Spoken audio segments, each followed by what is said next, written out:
জীবনের সমস্ত শক্তি প্রয়োগ করে আসমানের দিকে দুইটা হাত তুলে ডাক দিছে, আল্লাহ। আপনারা ডাক দেন না ইয়া আল্লাহ, বলেন না আল্লাহ রে। আল্লাহ বলে ডাক দিলে খুশি হয় কে?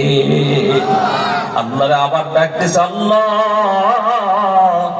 70 বছর পরে গুনাহ কইরা যে আল্লাহ আমার ডাক শুনছে, রাষ্ট্রীয় প্রেসিডেন্টে পাঠাইছে আমার খাবারের জন্য। আল্লাহ, জীবনের অন্তিম মুহূর্তে, শেষ মুহূর্তে তোমার কাছে আরেকটা আরজি, আমি দুনিয়ার খাবার খাইতে চাই না।